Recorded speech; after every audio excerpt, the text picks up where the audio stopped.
Bueno,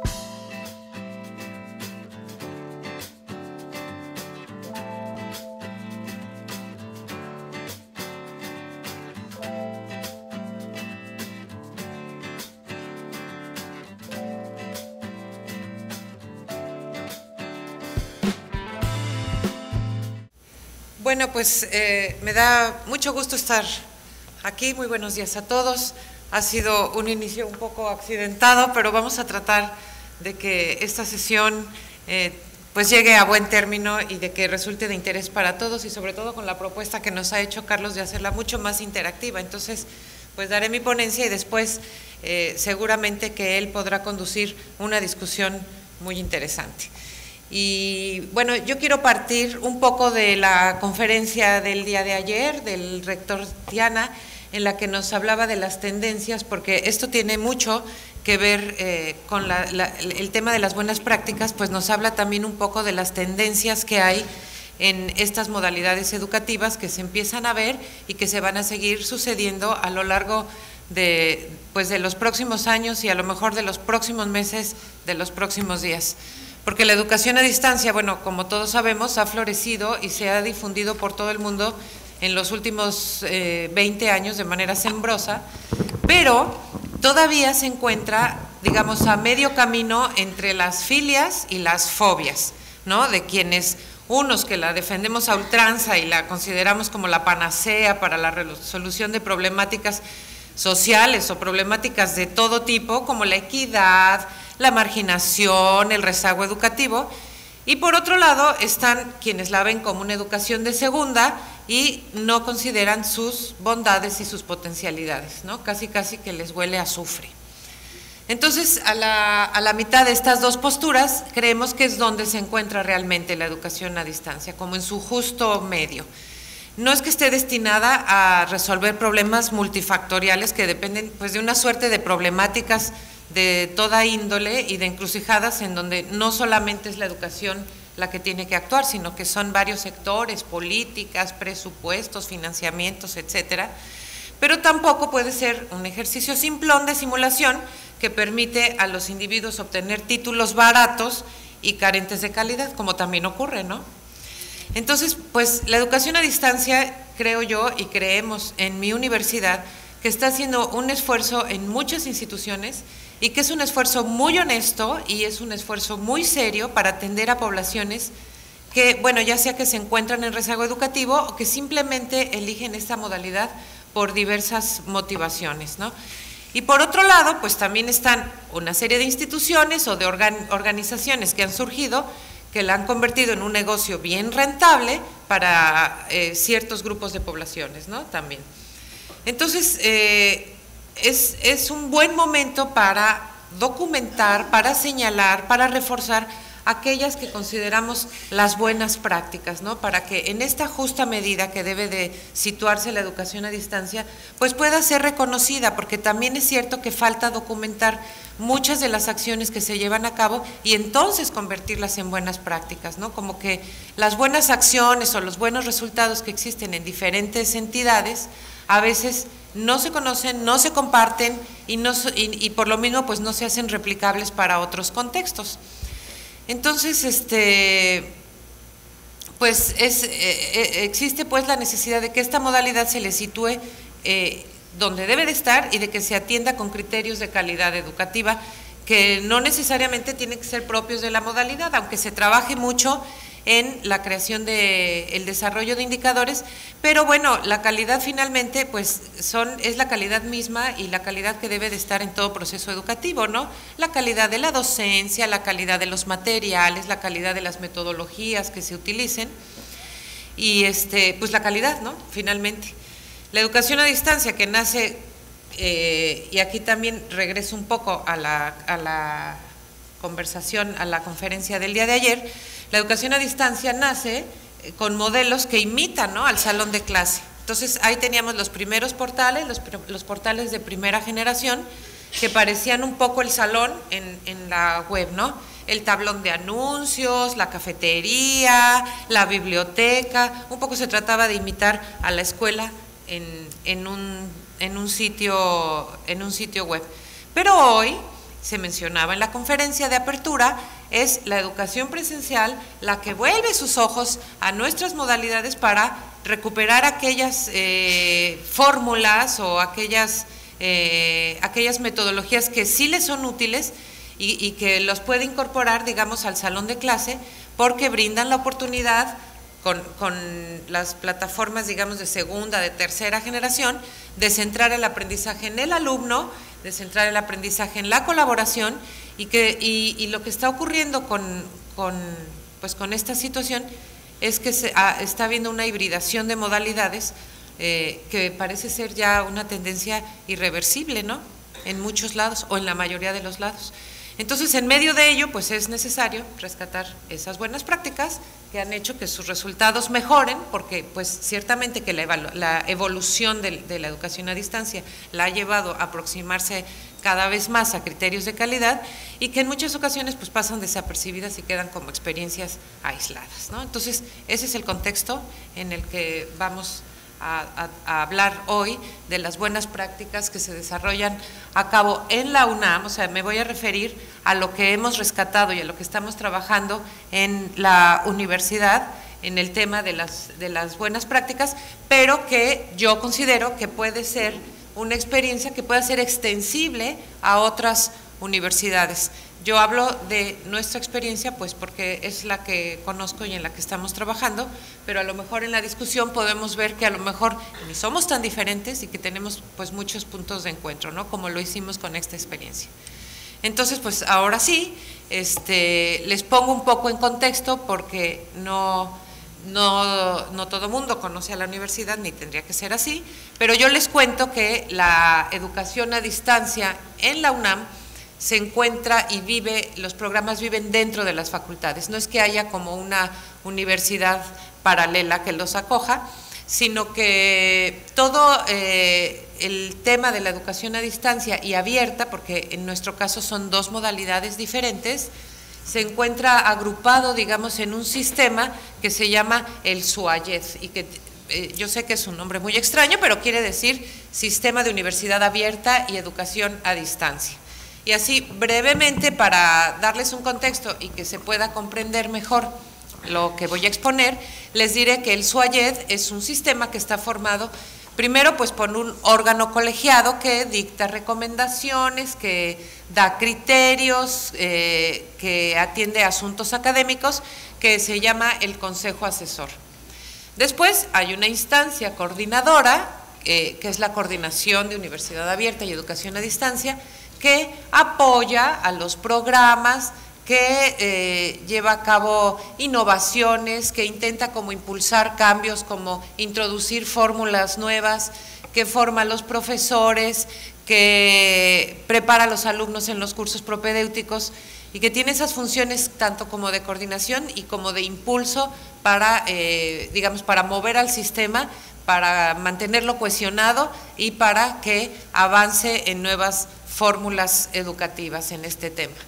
Y finalmente están las escuelas y facultades, que es lo más grandote, porque ahí es donde viven los programas, en la Facultad de Economía, de Contaduría, en Filosofía y Letras, en fin, ahí es donde viven los programas con sus alumnos, con sus profesores, con sus servidores, en fin, o sea, se llevan a cabo en cada una de las facultades. Y así, bueno, pues lo que tenemos es un bachillerato, 22 licenciaturas en sistema abierto, 20 más en distancia, posgrados que comprenden maestrías y doctorados y una cantidad de programas de formación continua muy grande que enfatiza sobre todo la formación de los profesores. Ese es el contexto donde en la universidad es que se pueden dar las buenas prácticas en esta materia. Y bueno, pues el modelo educativo para la educación a distancia, ese sí es único y ese sí buscamos que permea toda la universidad, es genérico, pero los programas formales que se encuentran en las facultades tienen cierta independencia operativa, pero también autonomía porque generan, adaptan, reconsideran aspectos diferentes en el ejercicio de cada uno de ellos. Y entonces pues eso hace que sea muy variado tanto operativamente y en ocasiones también conceptualmente, ¿no? Cada uno de los programas y la forma en la que se conciben y se operan en la universidad. Entonces, estas divisiones, les vamos a llamar divisiones de educación a distancia, ¿no? En esta conferencia, estas divisiones pues van desarrollando sus propias buenas prácticas, cada una de ellas, y a veces no se platican, no se conocen, ni siquiera se sabe que estas buenas prácticas se llevan a cabo. Entonces, es necesario que el SUAYED, como les decía, recupere o fortalezca esa S que he puesto en rojo, o sea, su carácter de sistema, y que opere efectivamente como un sistema para que sus elementos tengan una interacción profunda y para que pueda generar aprendizajes y prácticas compartidas, además de que impacte en los demás elementos del sistema, ¿no? Si esto no ocurre, pues entonces no podemos entender que las buenas prácticas sean buenas prácticas, ¿no? Para que sean buenas prácticas tiene que haber ciertas condiciones, y si vivimos, digamos, dentro de un sistema, es que las buenas prácticas tienen que impactar en los otros elementos del sistema. Entonces, a lo mejor no son tan buenas prácticas o son buenas prácticas, pero hay que hacer las mejores prácticas, y entonces por eso es que emprendimos una serie de acciones, ¿no? para recuperar estas prácticas, porque estas divisiones de educación a distancia se han preocupado mucho de instrumentar acciones, pero esas acciones se van dando en medio de una operación acelerada, o sea, tienen mucho trabajo, tienen muchos alumnos, tienen demasiados asuntos, digamos, de la gestión y operativos que atender en el día a día, y los retos que tienen son cotidianos y son variadísimos y son de todo tipo. Entonces, pues estas jefaturas de división han emprendido, a veces con resultados muy exitosos, ciertas acciones que se pueden constituir como buenas prácticas y que requieren de documentarse y que requieren de difundirse para que puedan tener un impacto en el sistema. Y bueno, pues para que sea una buena práctica, y aquí voy a aprovechar para ser muy presumida, porque una estudiante nuestra acaba de representar a México en la Cumbre Mundial de Jóvenes Líderes en Dublín, y es una egresada de la carrera de Economía a distancia de la UNAM, pero bueno, yo me la estoy tomando como un pretexto para que tratemos de ver la diferencia entre lo que es una buena práctica y lo que podría considerarse como una buena anécdota. Y como anécdota, pues no quiero decir menospreciar o minimizar de ninguna manera este logro de una de las estudiantes, ¿no? Pero a veces nos confundimos y entonces pensamos que tenemos buenas prácticas porque destacó algo, o no hemos evaluado y entonces tenemos las percepciones de alguien que nos dijo, o digamos como que coleccionamos el anecdotario cuando evaluamos los cursos, cuando evaluamos a los profesores, pero no hacemos, digamos, alguna evaluación más profunda que nos permita ver, por ejemplo, el impacto en el aprendizaje. Entonces, una condición para la buena práctica, pues es también primero empezar a distinguir si es una buena acción, una buena anécdota o realmente es una buena práctica. Entonces, teníamos que empezar a conceptualizar, primero que nada, de qué se trata una buena práctica, porque es un tema que también ya está como un poco trillado, es una moda, ahora se habla mucho por todos lados de buenas prácticas, lo heredamos de un contexto mucho más empresarial, ¿no? Entonces, ahí vamos otra vez heredando y adoptando términos que provienen de otros contextos, pero que bueno, como a lo mejor es una buena práctica hablar de buenas prácticas, de todas maneras, pues es importante también que lo adaptemos a nuestro contexto y veamos qué es lo que está ocurriendo en educación, pues para darle como más formalidad y que no sea algo tan trillado como puede llegar a ocurrir y como en algunos lados pues está también ocurriendo, ¿no? Entonces, no se tiene mucha claridad de qué son buenas prácticas, o sea, a lo mejor se ha asociado con el éxito, con la calidad, con que cumplí mis objetivos y mis metas programáticas, pues puede referirse a muchas cosas, ¿no? Cualquier proyecto exitoso es una buena práctica, pues no necesariamente. ¿Qué tal que fue una casualidad que fuera exitoso algún programa, o que se dieron las condiciones en ese momento para que lo fuera? Pues la verdad es que no lo sabemos. Entonces, hay que trabajar y hay que reconstruir, digamos, conceptualmente lo que quieren decir también las buenas prácticas, ¿no? Y por otro lado, pues es necesario destacar, ya lo decía yo al inicio, que la educación a distancia pues está entre filias y fobias, ¿no? Entonces hay que destacar aquellas cosas que realmente son buenas, las acciones que vale la pena documentar, pero también para hacerlas replicables en otros contextos, adaptadas o lo que se requiera, por supuesto, pero que las podamos, digamos, crecer y potenciar, ¿no? Entonces, la definición de buena práctica pues dice que es una acción en la que es posible observar un conjunto de condiciones en los actores, personales o institucionales, de contexto político comunitario y del estado del conocimiento, saberes técnicos y sociales compartidos. Entonces, esta definición, que es muy linda, a lo mejor no nos dice absolutamente nada, ¿no? Porque, bueno, al menos a mí me parece que no tiene mucho contenido. Entonces, a partir de esta definición, pues es sobre la que había que trabajar.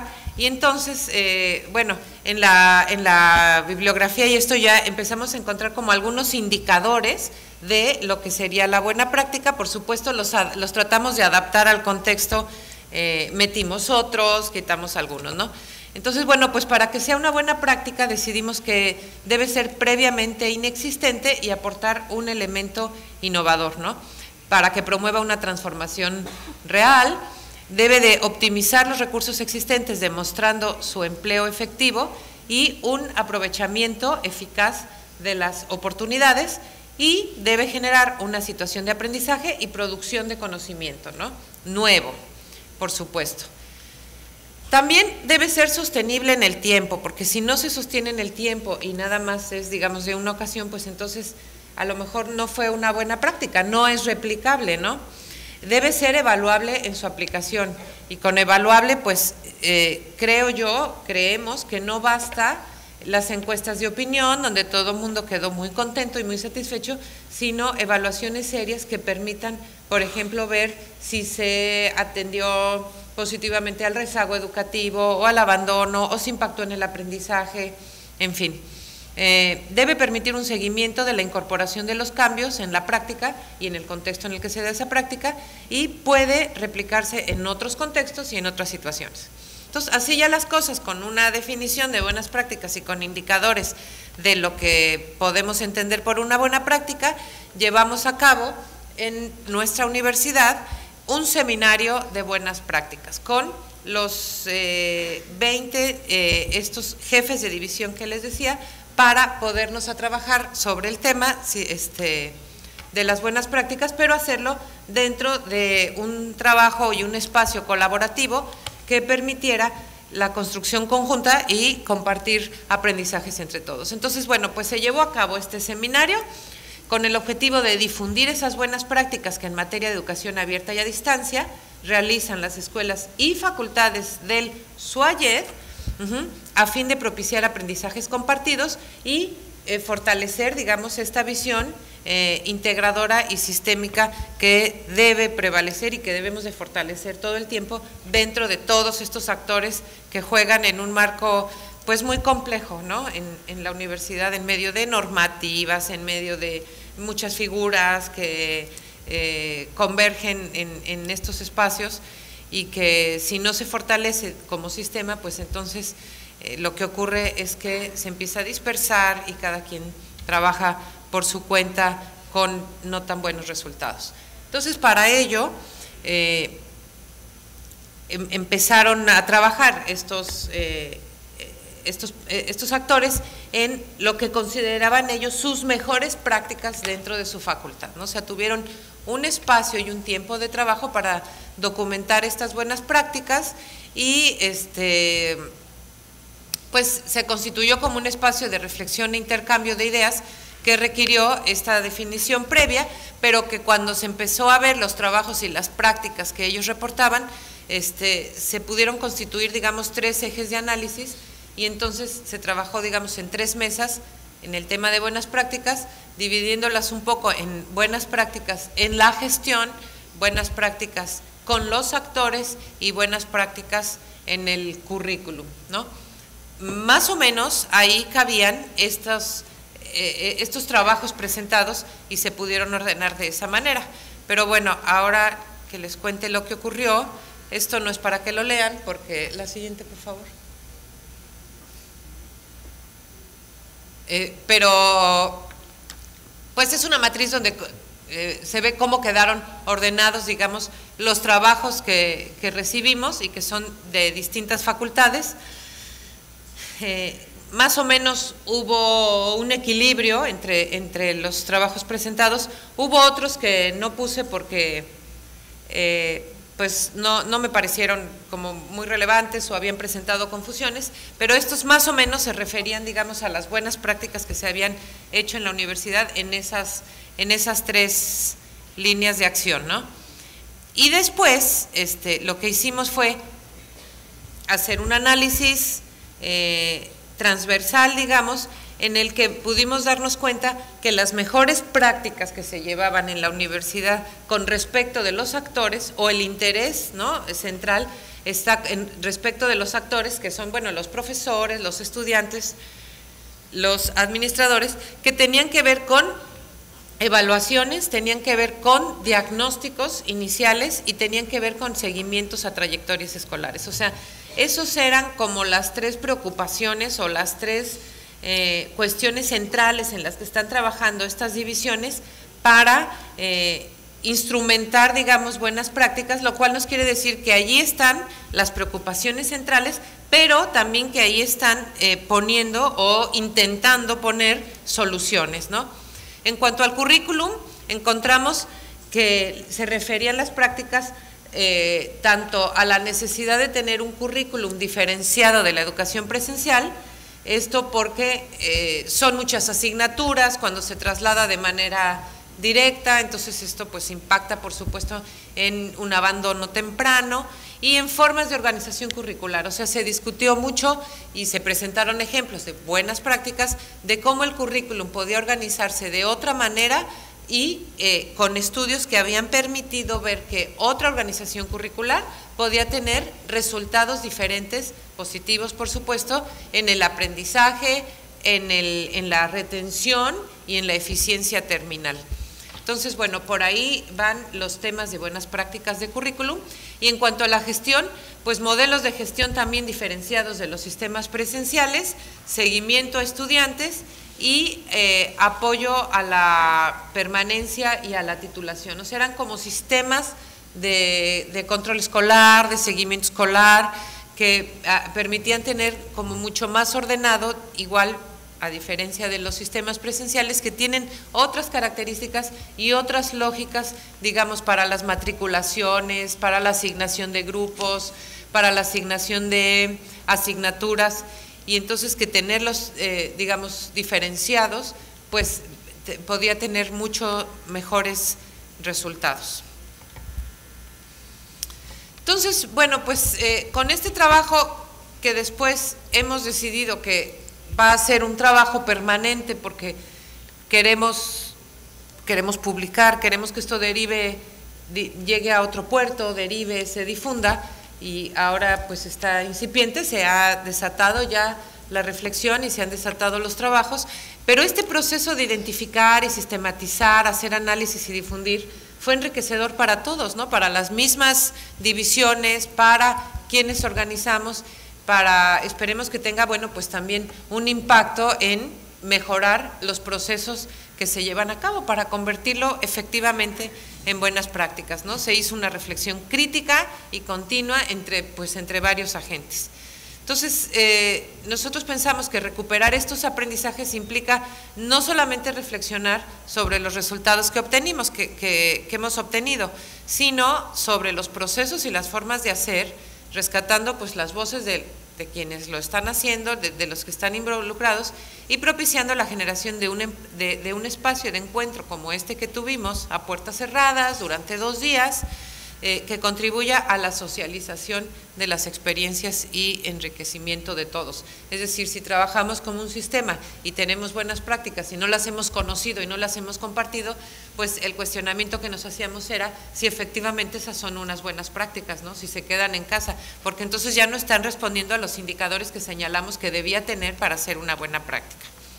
Entonces, pues esto es una visión como un poco más crítica y más fuerte, porque llevó a confrontar a estos actores que estábamos discutiendo si efectivamente sus buenas prácticas que prepararon durante 2 meses su presentación y documentaron, si eran efectivamente buenas prácticas o si eran buenas acciones o buenos proyectos que pueden constituirse como buenas prácticas y que para ello hay que trabajar para constituirlas como buenas prácticas. Entonces, esa es una parte de las conclusiones. La suma de las contribuciones, pues fomentó ese clima de discusión y análisis y fomentó que se viera el esfuerzo pues que existe en las diferentes divisiones y en las diferentes áreas de la universidad por hacer las cosas bien, por cambiar las cosas, por mejorar, ¿no? Y ahora, pero hasta ahí estaba. Entonces ahora el esfuerzo debe de ser por documentar, por compartir y para poderlo potencializar y llevarlo a unos espacios que tengan más largo aliento y un horizonte pues mucho más amplio, ¿no? A pesar de esos 3 ejes, también es otra cosa que pues descubrimos, esos 3 ejes de análisis, la gestión, los actores, el currículum, lo que vimos es que a final de cuentas, pues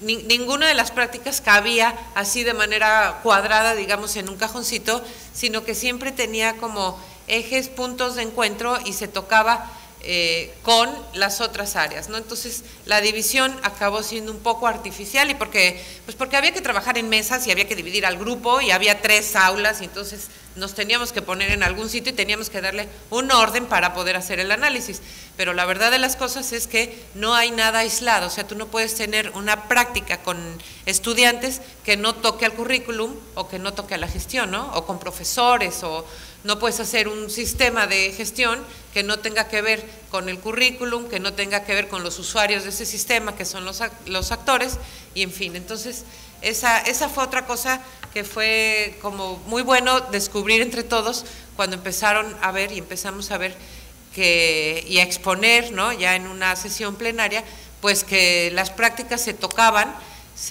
tenían coincidencias, tenían puntos de encuentro bien importantes y que a lo mejor a la hora de compartir pues se puede hacer una experiencia mucho más amplia considerando puntos de uno y de otro lado, ¿no?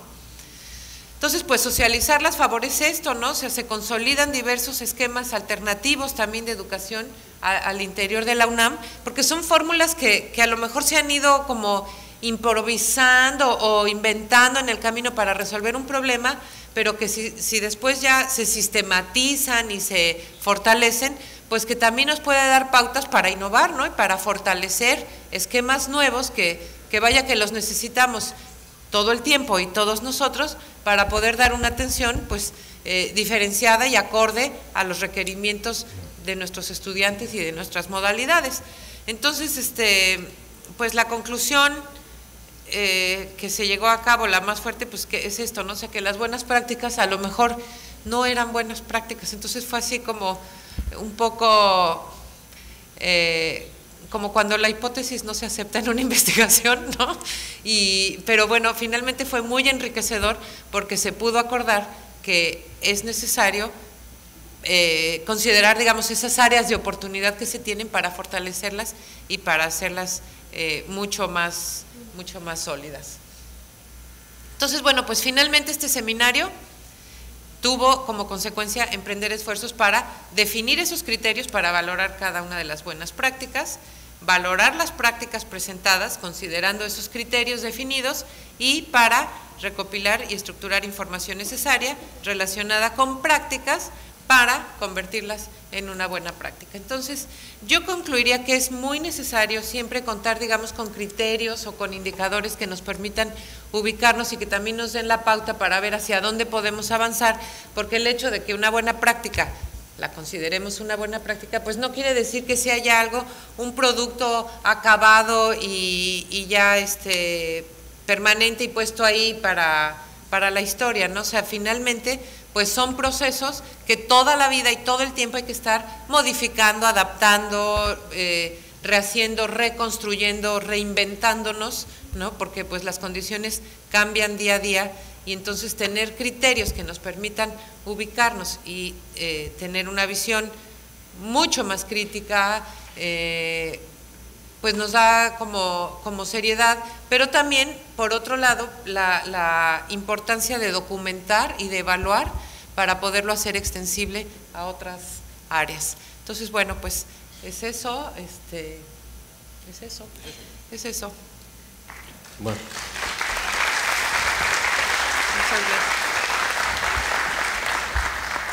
Pues muchas gracias, Rosario.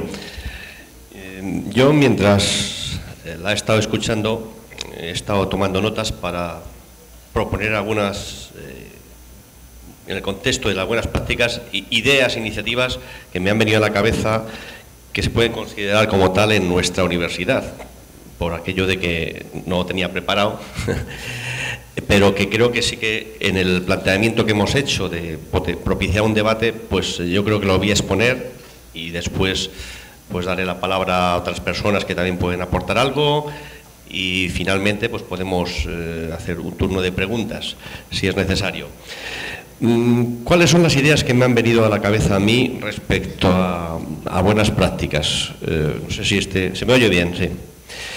Bueno, a diferencia de la UNAM, la UNED, como probablemente todo el mundo sabe, es una universidad exclusivamente a distancia. O sea, en vez de tener una universidad convencional que tiene una unidad especializada, o sea, especializado en el material a distancia, para la enseñanza a distancia o la enseñanza virtual, nosotros éramos y somos desde hace 40 años una universidad solo a distancia y sufrimos una transformación tecnológica, habida cuenta de que a 40 años atrás no se utilizaban ni plataformas educativas, ni vídeos y demás.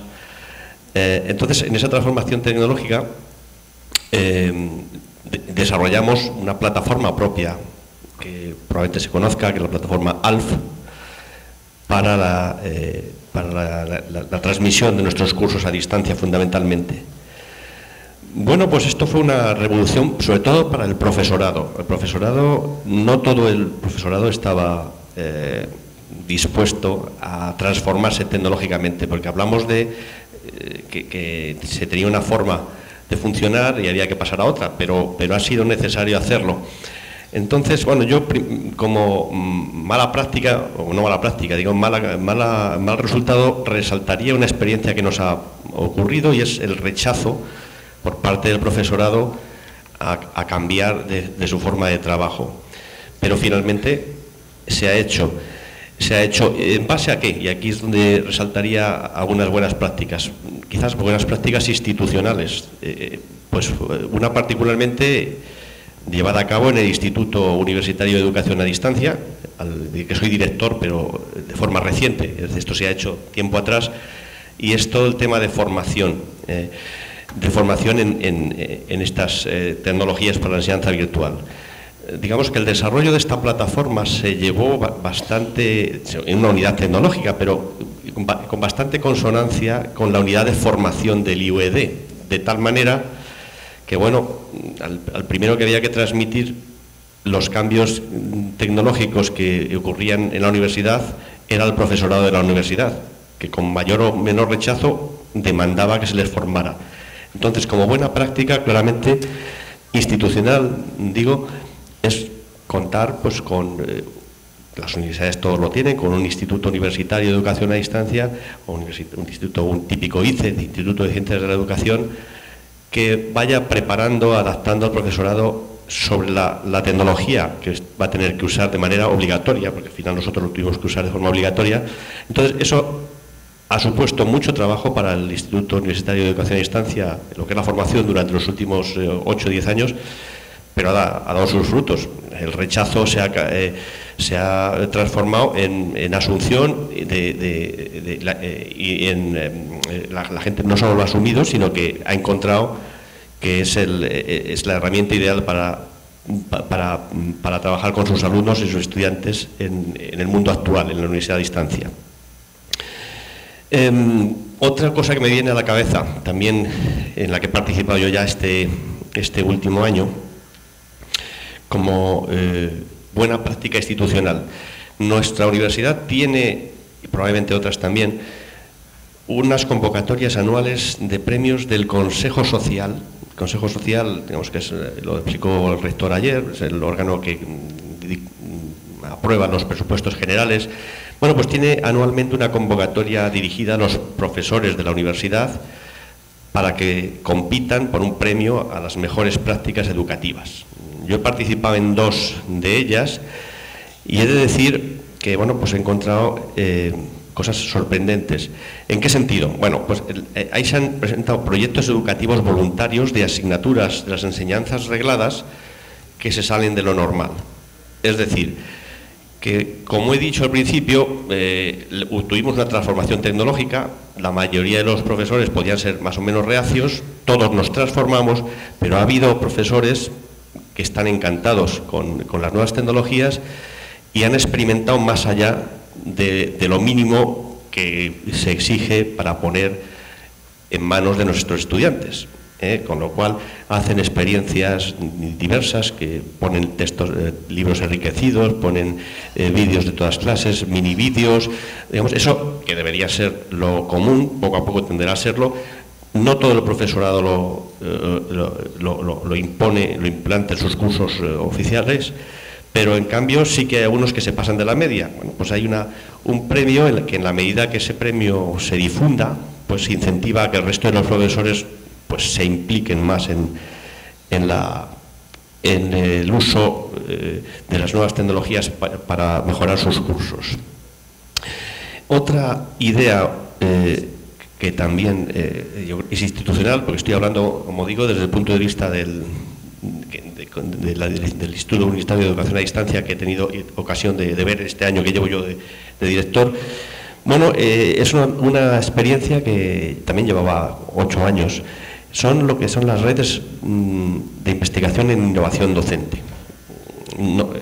Es una idea que existen en otras universidades, no solo a distancia, en general existe en cualquier universidad, pero en la nuestra en particular se convocan anualmente una convocatoria de proyectos particulares de equipos docentes que en el proyecto en sí ya proponen desarrollar ideas con sus estudiantes, con sus cursos virtuales, y desarrollar nuevas disciplinas o nuevos incluso materiales con el apoyo de los estudiantes. Entonces, bueno, pues ellos, ¿qué saca el profesorado? Bueno, pues, en principio un reconocimiento curricular. Ese tipo de actividad está reconocida por las agencias de acreditación como actividades de buenas prácticas. En algunos casos, si los resultados son buenos, que los hay, culminan también en una publicación en sitios, en revistas, en foros impactados. Entonces, bueno, es otra manera y la gran mayoría de los proyectos, los mejores, precisamente inciden en el uso de las nuevas tecnologías. Concretamente, en la última convocatoria que salió este año, digamos que teníamos, desde el rectorado, desde la universidad, proponíamos 3 directrices. Una de ellas era el potenciar el desarrollo de MOOCs particulares en plan experimental, en plan, digamos, como valor añadido, como resultado de esa investigación para la parcela docente que cada uno desarrolla, que al menos hacer el diseño de un MOOC. En esa etapa estamos este curso académico. Ya veremos si se han presentado de esa línea. Parece que hay 35, 36 iniciativas en el plan anual de estas redes de innovación docente que involucran equipos docentes que quieren desarrollar en sus contenidos cómo podían desarrollar un MOOC.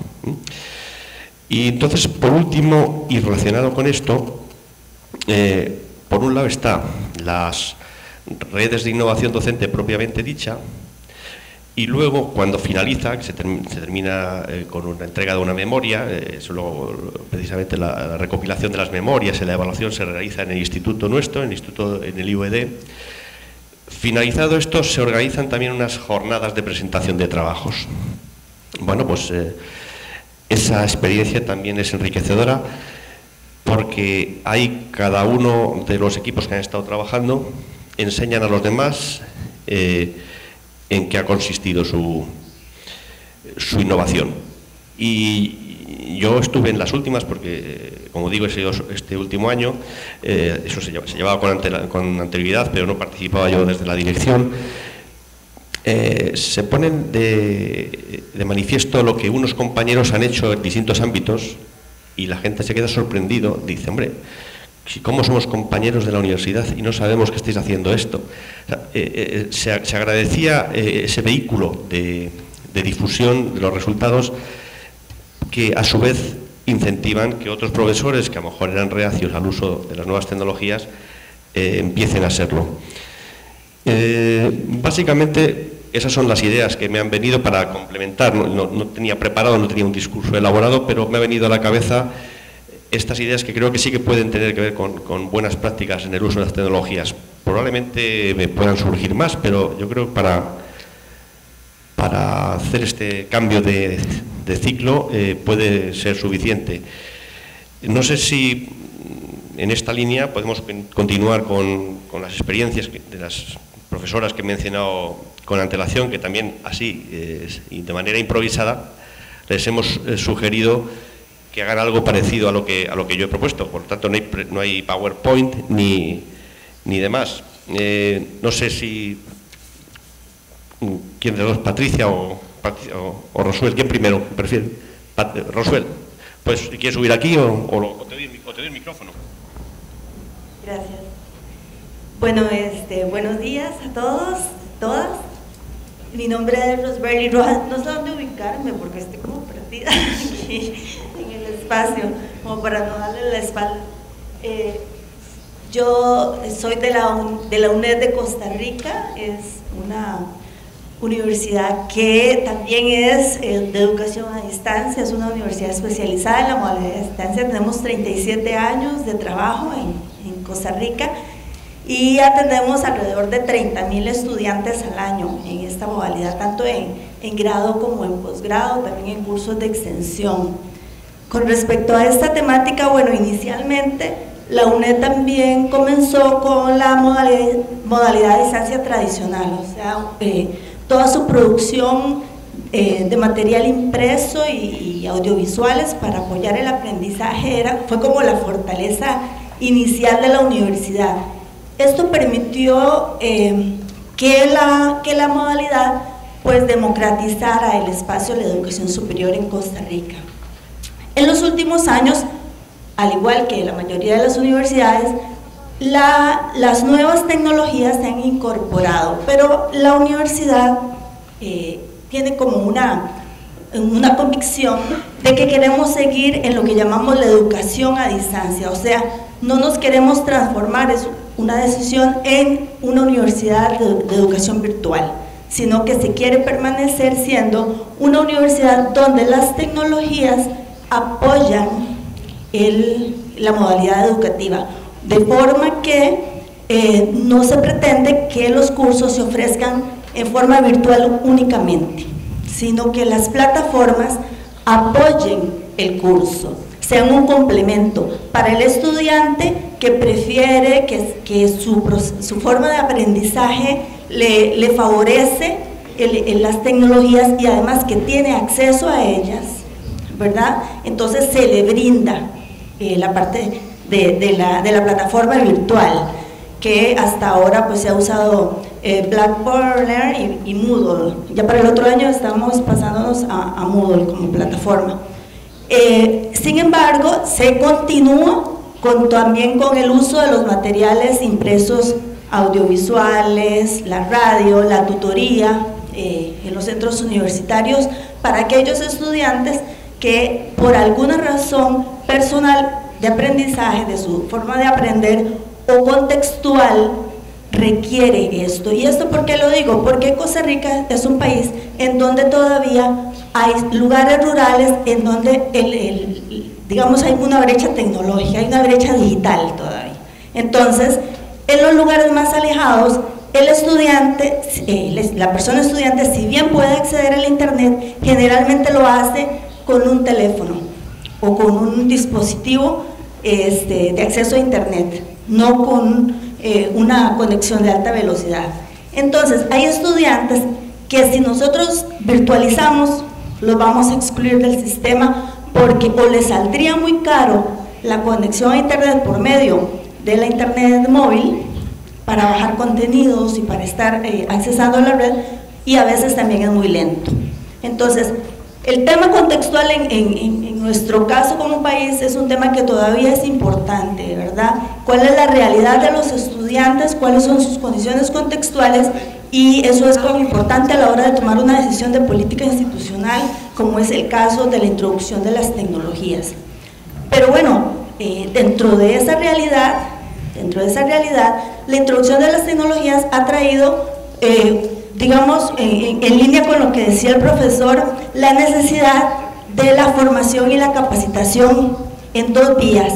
La de los profesores, porque efectivamente muchos de los profesores que se incorporan a trabajar con nosotros vienen de la misma educación presencial, entonces requieren pues un proceso de formación, de capacitación en todo lo que es la educación a distancia y también en el aprendizaje del uso de las plataformas y las tecnologías para apoyar el aprendizaje. Entonces, esa parte formativa, esa parte de capacitación del docente es como un elemento fundamental y un elemento en lo que se ha trabajado mucho en la UNED, pero también por el lado del estudiante, porque igualmente el estudiante que nos llega a nosotros a la universidad viene de una formación en secundaria que es presencial. Entonces, también esta parte de darle una inducción y un apoyo al estudiante, especialmente en el primer año que ingresa a la universidad, también ha sido una de las prácticas que más se está fortaleciendo en la universidad, que es la inducción y el apoyo al estudiante en la modalidad educativa, pero también en el uso de las herramientas tecnológicas para que pueda sacar el mayor provecho de lo que, pues de estos apoyos, de estas herramientas, de esos materiales que la universidad le brinda.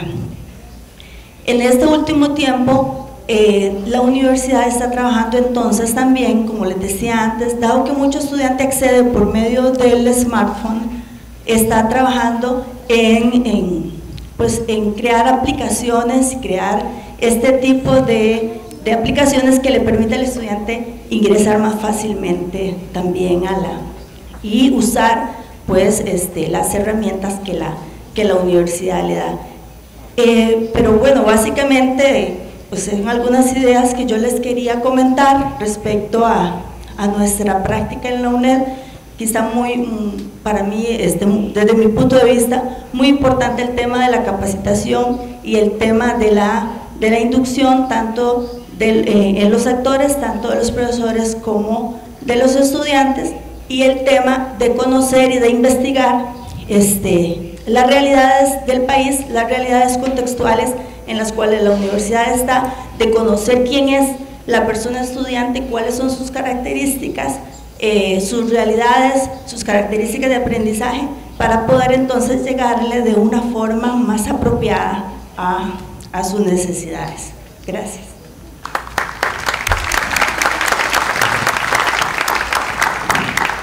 Muchas gracias, Roswell.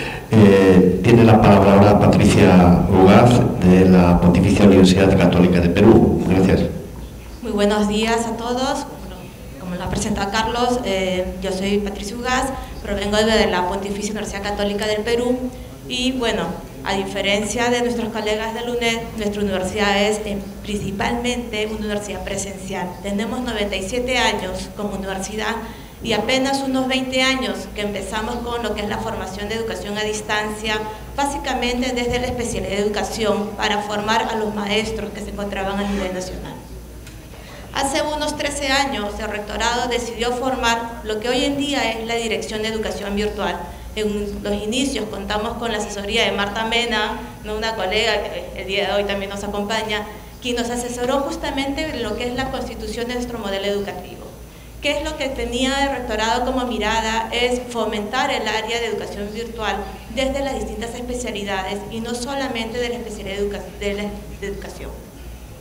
Hoy en día trabajamos con todas las facultades, centros e institutos de nuestra universidad, apoyando a todos los docentes en lo que es la conversión de sus programas presenciales a esta modalidad.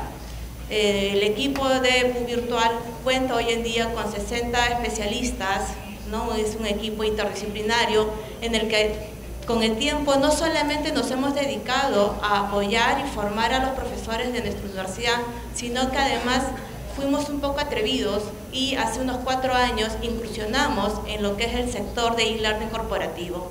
Esto es, pensando en que nuestro modelo universitario, académico, podíamos llevarlo a las empresas, ¿no? Empezamos a ofrecer estos servicios. ¿Y esto por qué, digamos? Como les comentaba, nuestra universidad es básicamente presencial. Nos pedía el rectorado ciertas cifras, metas, teníamos que crecer en educación virtual. Sin embargo, hay una labor muy difícil, digamos, de convencer a nuestros profesores y a nuestras autoridades decanos a desarrollar cada vez más programas virtuales. Si bien es cierto, tenemos una oferta académica, 5 maestrías totalmente virtuales y unos 20 diplomaturas y quizás unos 50 cursos, ¿no?, de pregrado virtuales, aún así no representan un número grueso, quizás es apenas un 10% de toda nuestra oferta académica. O sea, nosotros quisimos extender un poco nuestro modelo, quisimos desarrollar más actividades y es ahí en que hoy en día trabajamos básicamente, principalmente con todas las empresas del sector financiero. Y aquí lo que se ha producido es algo simpático. Nos comentaba nuestra colega del UNAM del tema de cómo compartir esas experiencias con profesores de distintas facultades. En nuestro caso, al ser una unidad centralizada, mi dirección tiene de alguna manera de recojo de las experiencias de distintas facultades. Compartimos con los docentes de Derecho como con Artes, Ingeniería, Psicología, ¿no? ¿Qué es lo que les ha funcionado mejor? ¿Qué experiencias han tenido en los foros? Y a través de mi equipo de PU Virtual es que vamos llevando estas experiencias. Anualmente tenemos un encuentro de docentes en el que no solamente compartimos con nuestros docentes de la universidad, sino a nivel nacional, con quienes vemos qué dificultades están teniendo, se ven, digamos, cuáles son los desafíos de los siguientes años, pero más aún esta sinergia se ha vuelto más rica en la medida en que mi equipo, el 50% de mi equipo trabaja para lo que es la virtualización de cursos de la universidad y el otro 50% para la virtualización de los cursos del sector corporativo y gubernamental. Entonces, internamente también tenemos esa sinergia de qué es lo que demanda el de la sociedad, las instituciones externas, qué recursos son los más demandados o los que mejor resultan, y luego mi equipo traslada al área de la universidad, al área que desarrolla los cursos de la universidad, en lo que son los aplicativos, herramientas, qué es lo que están solicitando. En buena cuenta, nuestros estudiantes, finalmente, luego de todo el proceso de formación académica, van a insertarse en un ámbito laboral, y entonces es interesante cómo los vamos preparando también para que puedan desempeñarse adecuadamente en ese contexto.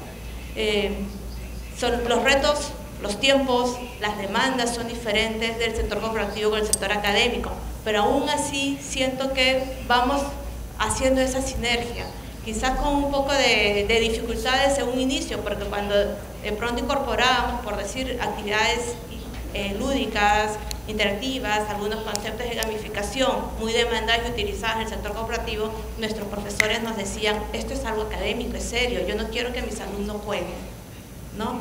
Poco a poco, mostrándoles, como decía, el tema de las cifras, la sistematización, han ido aceptando y cediendo muchos los profesores. Mi equipo ha desarrollado una serie de aplicativos que básicamente, solamente con el cambio de cierta información, ya de pronto tenemos actividades interactivas, lúdicas, que se incorporan en los cursos de maestría.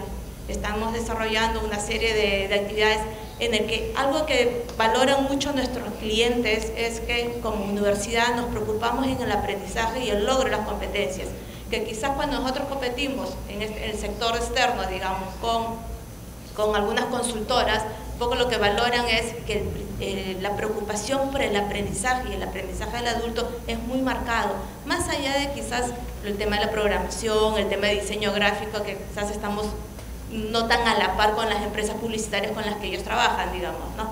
Pero finalmente hay un valor agregado muy fuerte, digamos, que ellos identifican y que nosotros también nos preocupamos en en enfocar y fortalecer en nuestros docentes. Es una actividad interactiva, pero que finalmente está logrando, ¿no?, el aprendizaje de los estudiantes, y no es el jugar por el jugar, digámoslo así, ¿no?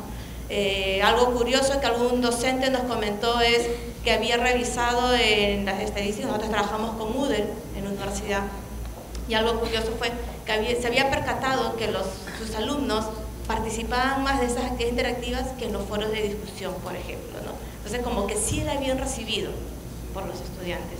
Pero bueno, lo que nosotros en nuestro modelo educativo buscamos que haya, que se aborde los distintos estilos de aprendizaje, que se aborde, digamos, las distintas experiencias que debería tener un estudiante en esta modalidad. Si bien es cierto, nuestro modelo educativo es único, pero este modelo lo adaptamos de acuerdo a las necesidades del público objetivo de cada uno de los programas que virtualizamos. Esto es, si es un programa, por ejemplo, la maestría en gerencia social, que ya estamos en una versión 10, me parece, en el que los alumnos provienen de zonas alejadas, más rurales, porque están trabajando con lo que son proyectos sociales. Los materiales educativos para ellos son básicamente impresos, pero también tenemos un MBA, también tenemos otros programas que van dirigidos a un público ejecutivo y en el que todo el contenido básicamente está en línea, en plataforma, no con materiales multimedia. Entonces vamos adaptando nuestro modelo, nuestros recursos de acuerdo a las necesidades del público. Bueno, esto es lo que quería compartirles. De alguna manera es bastante significativo, si bien es cierto, es poco dentro de la universidad, pero las distintas experiencias que se han obtenido es muy enriquecedor porque podemos tener una amplia variedad, ¿no?, de experiencias y buenas prácticas que son compartidas con todo el equipo docente y al interior de mi equipo, que son para compartir lo que lo hacemos para la universidad como lo que hacemos para las empresas, ¿no? Gracias.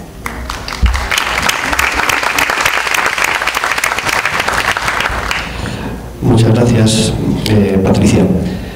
Bueno, en este momento, si hay alguien más que tiene interés en hacer alguna aportación a este respecto en sus universidades, pues es el momento. Hemos cogido estas dos profesoras porque estaban en primera fila, pero también puede hablar alguien que esté en última fila. Los micrófonos los llevamos a cualquier parte. ¿Hay alguien más que quiera contar su experiencia en su universidad o personal, incluso como profesor? Gracias. Perdones para la mesa. Yo creo que la ponencia de la maestra Freixas nos ha dejado varias interrogantes. No veo por qué tenemos que cambiar el tema. En realidad el tema de hablar de buenas prácticas me parece de la mayor pertinencia, y a mí me gustó mucho la definición que ella construye de buenas prácticas, que tiene que ver con procesos que son evaluables.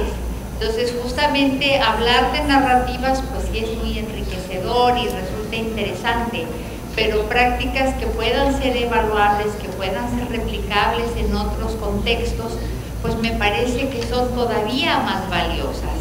Entonces, más bien a mí me gustaría llamarle la atención a que pudiésemos invitar al público a que hiciera preguntas sobre la ponencia de la maestra Freixas y no necesariamente contar nuevas narrativas. Muchas gracias. Bien, gracias. Pues sí, era la otra alternativa, empezar con un debate, preguntas sobre lo planteado y fundamentalmente sobre la ponencia principal de la doctora Freixas.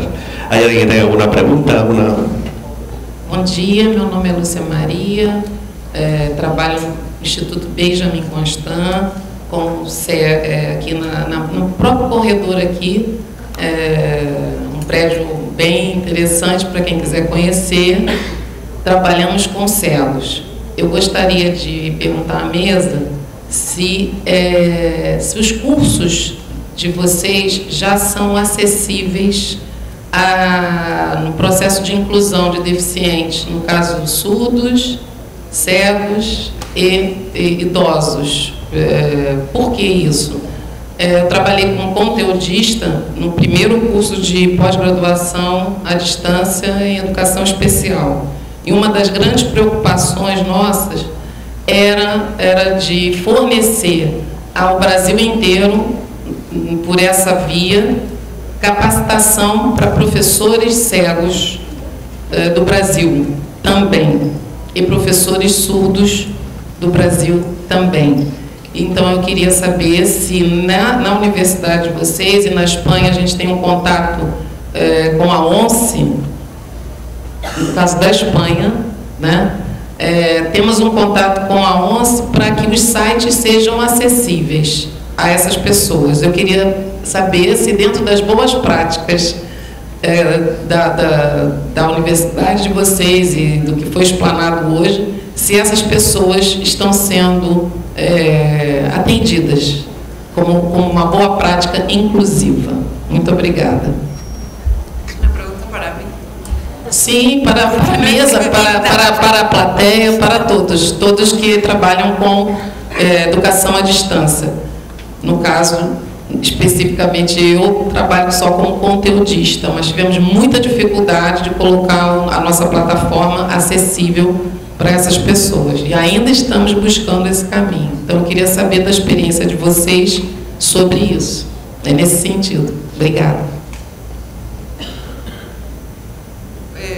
Muy poco. He entendido muy poco.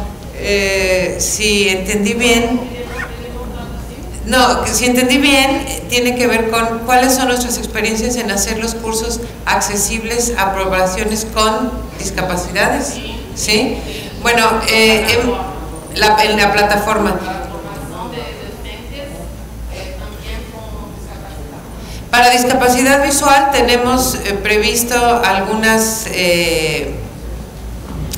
herramientas internas en la plataforma. Bueno, primero el tamaño de la letra y algunas cosas así, pero también está preparada para que se le puedan incluir software de reconocimiento de voz, ¿no? En esa parte la tenemos preparada y todas las páginas, digamos, y los sitios web que se desarrollan para educación a distancia tienen esta característica, pero es para debilidad visual. No está documentada como una buena práctica. Para regresar al tema de la mesa, ¿no? Ese tema no se ha evaluado y no está documentado como una buena práctica. No tenemos una población, digamos, cautiva o que pudiéramos identificar con esa discapacidad para poder hacer un estudio en este momento respecto de ese tema.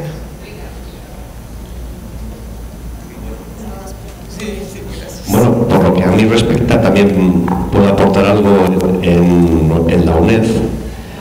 Nosotros lo que tenemos es una unidad que se llama UNIDIS, Unidad para Atención a los Discapacitados. Pero a día de hoy su función básica es de cara a la adaptación de los exámenes que realizan los alumnos de distintas discapacidades. Ellos los centralizan y nos mandan a todos los equipos docentes los requerimientos, pero básicamente la parte de exámenes, de realización de exámenes.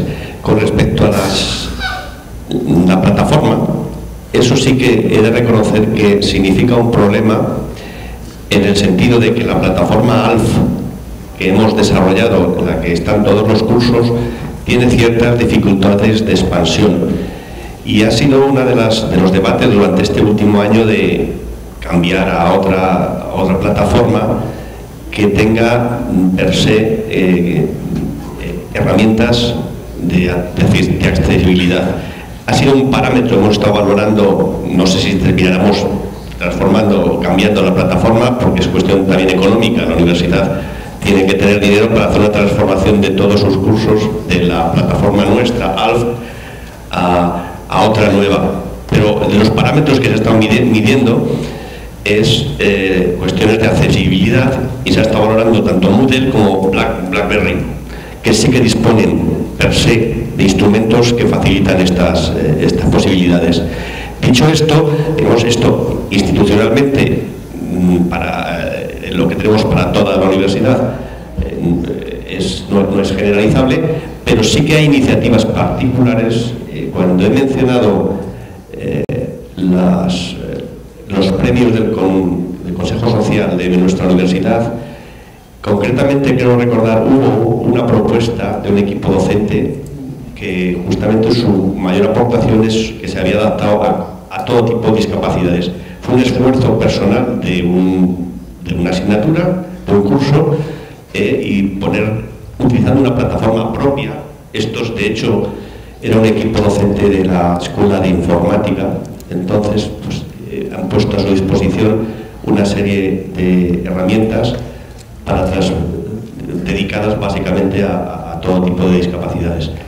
Entonces, bueno, no está generalizado en la universidad, pero iniciativas, claro que las hay, y eso que el tema económico, y más en este momento en que nosotros atravesamos precisamente una crisis muy grande. ¿De acuerdo? Sí.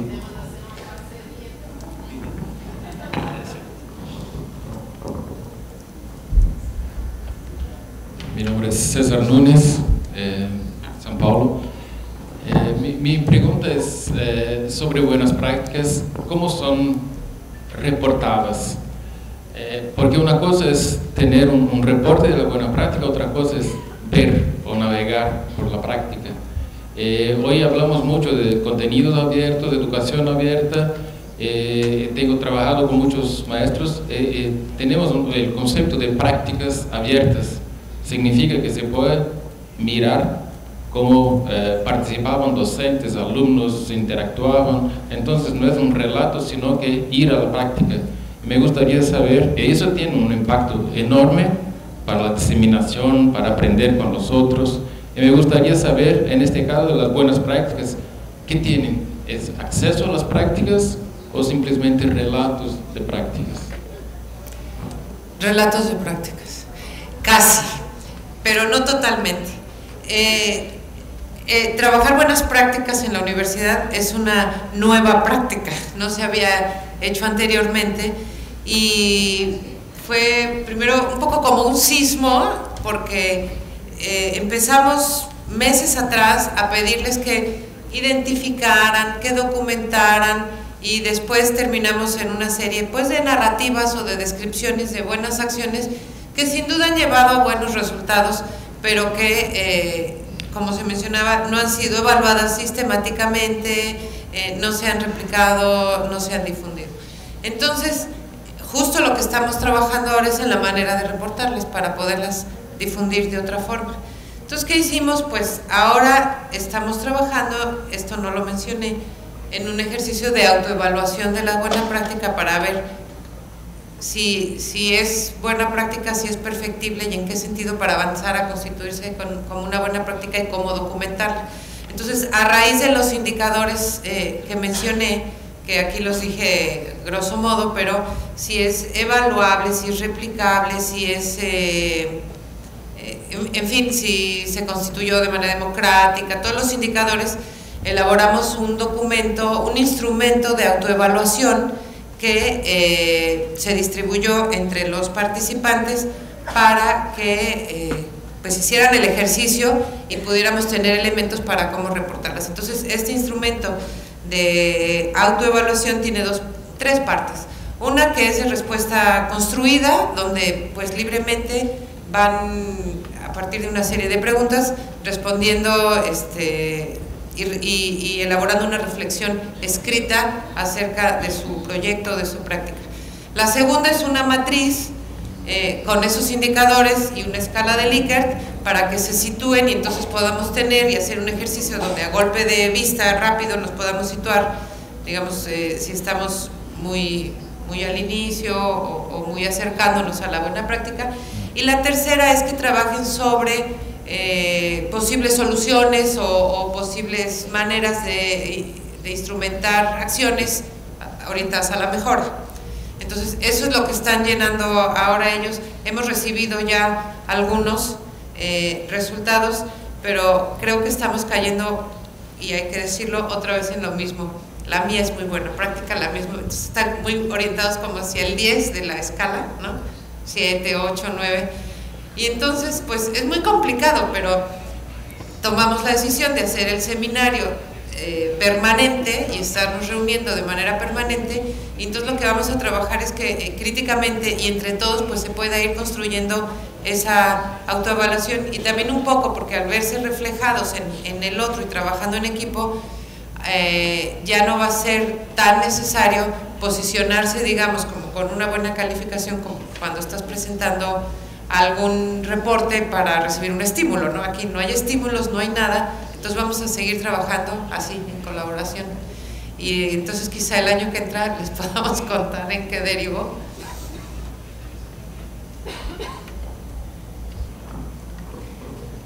Olá, Maria Alice, sou de São Paulo. Eu queria fazer uma pergunta bem objetiva, que aqui no Brasil,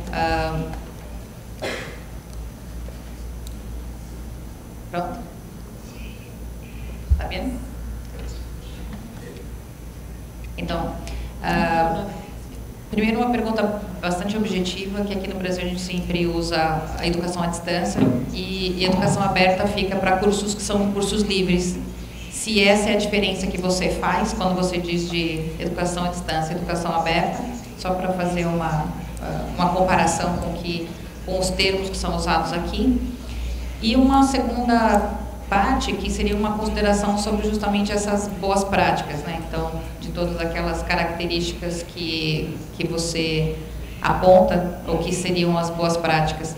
Eu fico pensando que a gente continua repetindo as práticas do presencial na distância, e a gente costuma dizer que isso também são as boas práticas. E se nós estamos querendo lançar um novo standard, né? Um novo modelo de práticas que hoje podem ser novas, mas que amanhã elas podem ser consideradas também tão conservadoras quanto as que nós consideramos conservadoras hoje. E se isso é um modelo que tende a mudar constantemente as boas práticas, ou se a gente está buscando um modelo para se fixar de novo num novo modelo, né? Então, essa consideração que eu gostaria que vocês falassem. Então, uma pergunta bastante objetiva, que é o conceito de educação aberta e à distância. E a segunda coisa sobre a consideração entre a criação de novos modelos para se estabilizar num novo. E quanto tempo esse novo vai durar, né? E se existe essa ideia de boas práticas. ¿Entendió? La segunda. Porque esto no funcionaba. La primera es que es la diferencia entre educación abierta y a la distancia. Que ponéis 20 cursos en educación abierta y 20 cursos en educación a distancia, licenciaturas, si no me equivoco. Sí. ¿Cuáles son las diferencias? Sí, la más fácil es la que no entendía. Porque son dos modalidades diferentes en la universidad. La educación a distancia es la que tiene el soporte con una plataforma tecnológica y los alumnos no tienen que asistir a la escuela, y en la educación abierta tenemos asesorías sabatinas o no, o en otros días, pero el alumno tiene la opción de asistir o no a esas asesorías y no trabaja con la plataforma. Entonces están diferenciadas así porque así fueron registradas, aunque hoy con esta transformación que estamos viviendo en la universidad y en general en estas modalidades, tenemos ya algo muy extraño, porque tenemos licenciaturas en sistema abierto que sí tienen plataforma, tenemos licenciaturas en modalidad a distancia que tienen sesiones presenciales, y tenemos un sistema grande de educación presencial que ya están incorporando con algunas asignaturas a distancia como parte de su programa presencial. Entonces, la verdad de las cosas es que está surgiendo por todos lados como palomitas de maíz distintas modalidades que van caminando hacia la hibridación de los modelos, y que es lo que está ocurriendo en las universidades que tienen modelos presenciales, ¿no? Incluso en las que son totalmente a distancia, también tienen centros o puntos de encuentro donde se empiezan a hacer mucho más actividades que requieren de la presencia física. Y la otra pregunta respecto de si el modelo es un modelo ya conceptualizado para no moverse y Eso, por supuesto que no. O sea, el modelo de educación a distancia que se tiene en la universidad es un modelo absolutamente dinámico y flexible y que se va adaptando. O sea, nosotros tenemos un modelo educativo que en cada una de las aplicaciones que tiene y de los programas se adapta de manera diferente de acuerdo a las condiciones tanto de la población, de la facultad o del programa, digamos, disciplinares de lo que se trata.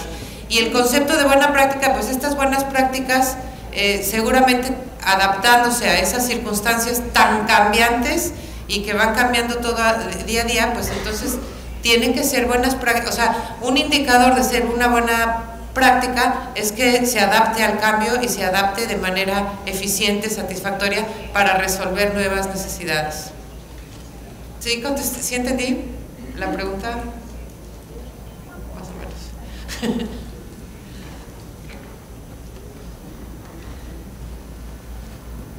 Muy buenos días. Soy Sandra Rojas de Colombia, vengo de la Universidad Santo Tomás, que tiene ya casi 40 años en educación a distancia. Quisiera hacer una pregunta en relación con el rol del tutor o los distintos roles que tienen de los tutores allí, y es ¿qué pasa con los tutores o docentes que están en las distintas regiones, pero también con los docentes que ya de alguna manera han ido apropiando más todo el uso de las mediaciones tecnológicas? ¿Es una pregunta para mí? Sí. Bueno, nosotros... Bueno, puede ser para los dos, ¿no? Sí. Nosotros les llamamos asesores. Tenemos diferentes figuras docentes. Uno es el asesor, que es, digamos, el profesor, que atiende aproximadamente unos 25 o 30 estudiantes por grupo, y es un profesor a distancia. ¿Qué pasa? Bueno, pues tenemos muchas herramientas, por eso trabajamos en plataformas. O sea, la distancia es también un concepto muy relativo.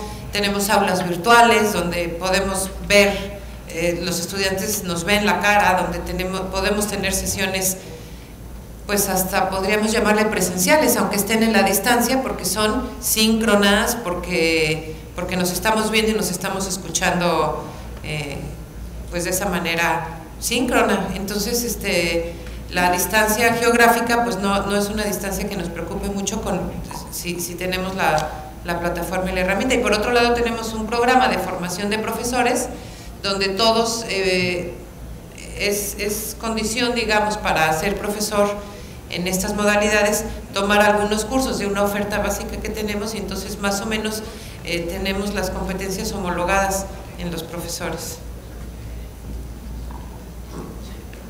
Sí, en nuestro caso, también decir que nuestro modelo es más bien blended learning, el modelo oficial, de antes ha salido de la enseñanza a distancia, en la medida que tenemos también tutores presenciales en los centros asociados. Enlazando con la pregunta, nosotros tenemos básicamente en nuestra formación en la UNED 3 niveles de tutores. Seguimos teniendo el tutor presencial, que es de apoyo al profesor de la sede central y que va al centro asociado. Ese en principio no tiene por qué usar las nuevas tecnologías, porque su labor principal precisamente es paliar la no presencialidad de la enseñanza a distancia. Pero luego tenemos otros 2 niveles, el tutor que llamamos de campus, y eso es cuando en determinados centros asociados hay insuficiente número de alumnos para justificar una tutoría presencial, para que no haya tutor, entonces ya sí, tenemos tutores a través de la plataforma. Entonces, esos tutores de campus, que llamamos, operan básicamente por la plataforma virtual para un grupo reducido de estudiantes, como nosotros desde la sede central tenemos acceso a todos ellos. Y hay un tercer nivel, que llamamos tutor intercampus, y es en aquellas asignaturas que a nivel nacional el número de estudiantes es insuficiente como para tener a nivel regional, y se seleccionan 2, 3, 4 tutores de todo el país que apoyan al equipo docente. Esos evidentemente son todos basados en tecnología, no hay nada presencial. Pero En cualquier caso, todos ellos, todos los tutores sí que son formados en nuevas tecnologías a través de nuestro instituto. O sea, el Instituto de Educación a Distancia programa todos los años formación para estos tutores, para que puedan operar con las distintas tecnologías. Eso es básicamente la estructura de tutores. No sé si con esto he contestado la pregunta.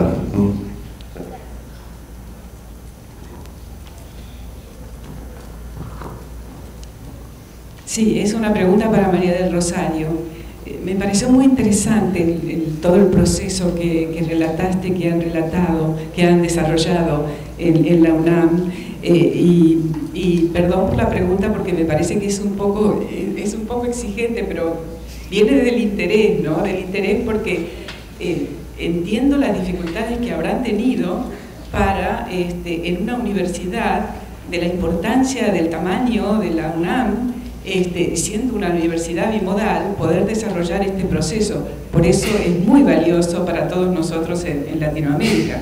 Entonces la pregunta es, ¿han pensado además en poder de alguna manera socializar este proceso y sus conclusiones y tener contacto y volver a hacer grupo con el resto de las universidades o por lo menos con algunas universidades o con los consorcios en los que ustedes están, como para ir ampliando este concepto y ver cosas comunes?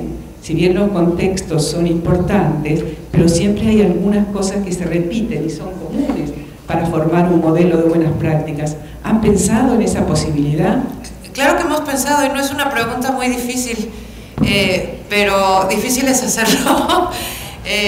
Tú decías, les ha costado mucho trabajo. No, nos está costando mucho trabajo y nos falta que nos todavía trabajar mucho, porque es muy difícil que se hablen. Decía nuestra compañera de la Pontificia Universidad de Perú que ellos desde un área central pues tienen la posibilidad de platicar con uno y con otro y con otro. Nosotros también, yo pertenezco a la coordinación, esto lo coordino yo y lo coordinamos un equipo de gente que estamos trabajando en ello.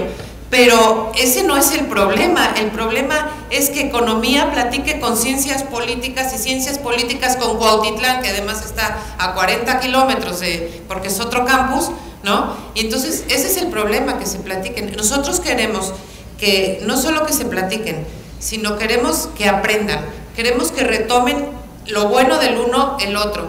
Entonces pues tenemos que trabajar en eso. Nos hemos detenido porque ciertamente se cayó un poco en esto de decir, yo hago esto y me va muy bien, ¿no? Entonces queríamos darle como más rigor y más formalidad conceptual. Entonces, ¿qué planeamos hacer? Pues planeamos una publicación para el año que entra, eso hay que hacerlo, ¿no? Y después tendríamos también que ver cómo llevarlo a otros consorcios y a otros escenarios más amplios. Hay un consorcio nacional, ¿no?, en el que trabajamos, que está presidido ahora por la doctora Zubieta, y entonces que es una buena opción para llevarlo a un contexto nacional. Y luego hay otros consorcios como que es AIESAD, y entonces pues que nos va como ampliando y ampliando el panorama. Pero hay que ir como con paso firme. La verdad, estamos aprendiendo todos, ¿no? Entonces hay que aprender para después poder proponerlo y llevarlo. Sí, yo creo que lo que dije de la exigencia de la pregunta tiene que ver con que ya hacerlo en casa, en la universidad, es complejo, es trabajoso. Imaginamos luego esas conclusiones comparadas con lo que pueda decir la Universidad de Guadalajara o la nueva Universidad Abierta de México, etcétera. Aumenta la complejidad, obviamente, pero claramente lo enriquece, y me alegro enormemente y me gustaría mucho recibir los resultados de todo ese trabajo luego. Yo espero que les podamos compartir próximamente. Vamos a seguir, nos va a seguir costando mucho trabajo. Quizás pueda yo añadir algo que no tiene que ver con la experiencia de ella. Evidentemente, nosotros durante este año también hemos solicitado un proyecto europeo que involucra a distintas universidades precisamente para recopilar lo que podían ser buenas prácticas, porque cada uno tiene las suyas, pero eso podía ser un proyecto formal entre distintas universidades. Lo cierto es que le llamamos proyecto Queen, Quality Enhancement, algo así. El nombre lo puse yo, porque empezaba por Quality, parecía reina, pero he de decir que no lo han admitido en la convocatoria europea. Ha habido mucha limitación, han aprobado un 10%, y eso, uno de los objetivos es pues eso, formalizar un producto enumerado de buenas prácticas. Queríamos focalizarlo en los MOOC que están de moda, pero yo creo que entre que le hemos hecho la propuesta y no nos la han denegado, puede que se pasen de moda. Pero yo creo que también hay que hacer iniciativas entre distintas universidades para, en efecto, para consolidar qué es una buena práctica. O sea, no porque hay que potenciar actividades donde se pongan en común no la experiencia de una sola universidad, sino de varias. Yo creo que eso es una buena idea. Bueno, pues yo creo que con las restricciones iniciales nos ha quedado una sesión bastante interesante, bastante participativa. Creo que no nos hemos ido demasiado del tema, sino que lo hemos abordado, a pesar de que nos ha faltado, como digo, un soporte de una presentación. Yo simplemente quiero agradecer a todos los presentes por su asistencia, porque pone de manifiesto que hay un gran interés. La verdad que está la sala muy concurrida. Agradecer a todos los ponentes que han participado el esfuerzo que han hecho en la preparación y en la aportación de sus ideas. Y bueno, pues nada más, tenemos un poquito más de tiempo para discutir para debatir por los pasillos y ver lo que hace falta, y luego en el café continuar. Muchas gracias, y con esto finalizamos la sesión.